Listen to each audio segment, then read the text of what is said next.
What if the story everyone thought they knew about Lisa Manaban from Blackpink and her dazzling short film Dream was hiding something far bigger, something whispered in closed circles of the fashion elite, a confession that no one expected to come from the son of the world's wealthiest man?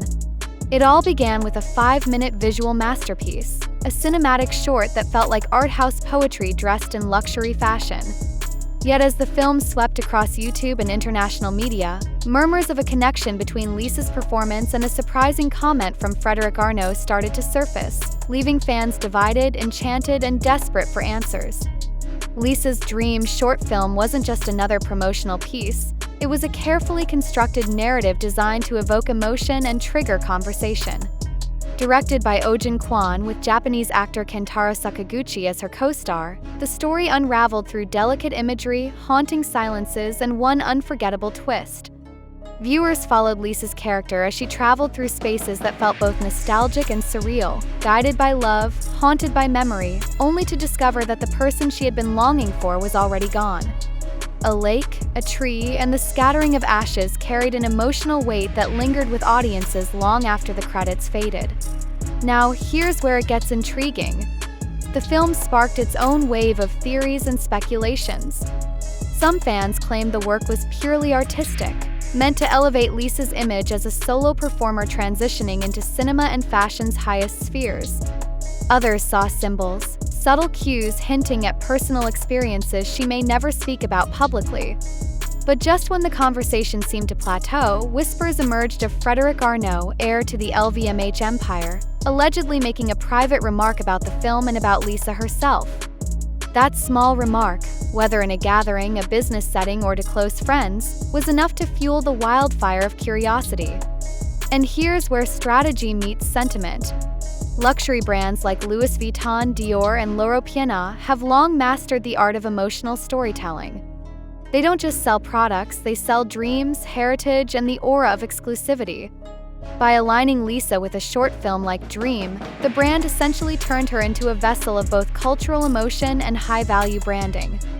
For Frédéric, who is deeply immersed in both the corporate side and the cultural narratives his family's empire creates, making a confession about how Lisa's work impacted him would not just be personal, it would be strategic.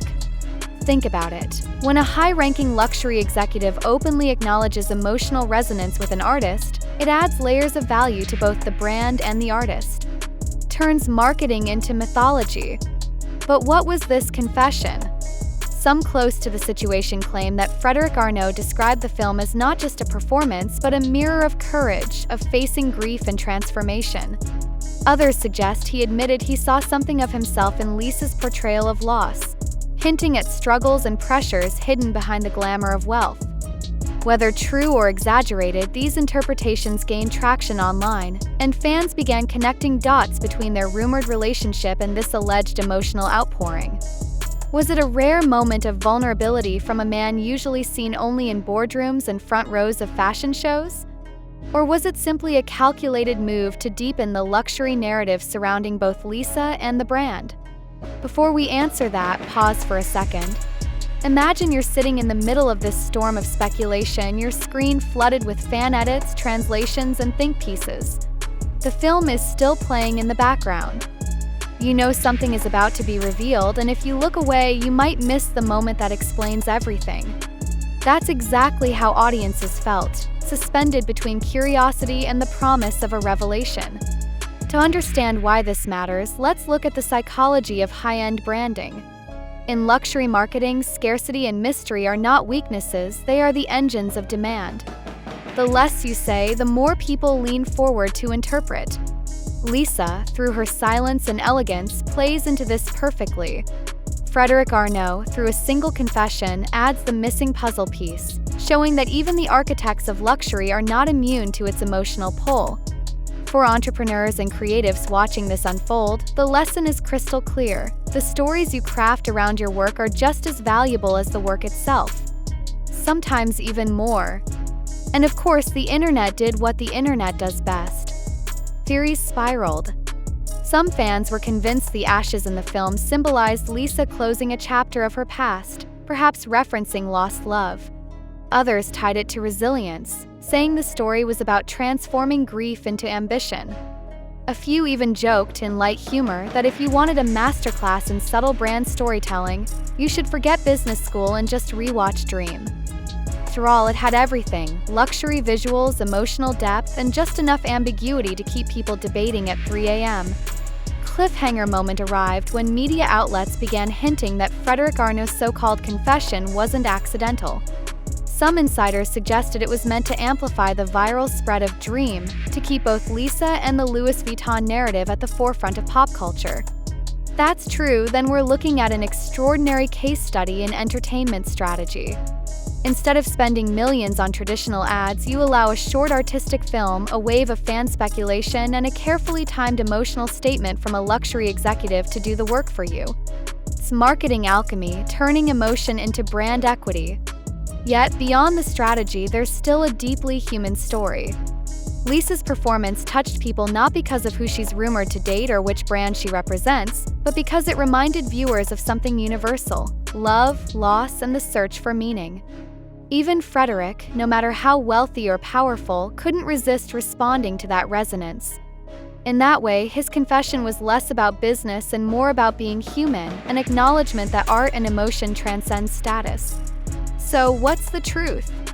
Did Frédéric Arnault really lay his emotions bare, or was this another carefully orchestrated chapter in the ongoing saga of luxury storytelling? Maybe both. The brilliance of this entire event is that it doesn't matter which side you believe. The mystery itself is the magnet, pulling millions of people into Lisa's orbit, keeping her and the brand she represents at the top of conversations around the world. And that, in essence, is the magic of storytelling at the highest level. It blurs the line between reality and narrative until they're indistinguishable. And that's exactly why this moment feels so unforgettable. Whether you're a fan of Lisa Blackpink, a follower of luxury fashion, or simply someone fascinated by the mechanics of influence, you can sense that something larger is unfolding here. When art collides with branding, when personal emotion overlaps with corporate strategy, the result is a narrative that refuses to fade. Think of it like a stage play where every gesture, every pause, and every silence becomes a clue, inviting you to decode the deeper meaning. Maybe Frédéric Arnault's confession was a slip of the heart, maybe it was part of a grander strategy, but in both cases, the impact is undeniable. It sparks conversations that go beyond gossip, drawing people into debates about authenticity, power, and the fine line between vulnerability and performance. And as long as that tension exists, as long as people wonder which layer of the story is real, Lisa Blackpink will remain not just a superstar but a cultural phenomenon, one whose influence extends far beyond the screen. By the end of it, fans weren't just talking about a short film. They were talking about what it meant for culture, for luxury, for love, and even for themselves. And if you've followed along until this very moment, you know this story is far from over. Lisa Manaban will keep surprising us, the Arnault family will keep weaving luxury into legend, and we, the audience, will keep searching for meaning in every frame, every word, every confession. So here's my challenge to you: don't just watch Dream once and move on. Rewatch it with these layers in mind. Notice how art, branding, and human emotion intertwine in ways that feel both natural and meticulously designed. Share your thoughts, start a conversation, and keep this dialogue alive. And if you want to stay ahead to catch the next twist before it becomes a headline, make sure you subscribe, share this story with someone who loves both art and strategy, and maybe even rewatch it tonight with fresh eyes. Because sometimes the truth isn't in the film itself, but in the spaces between what is said, what is seen, and what is finally confessed.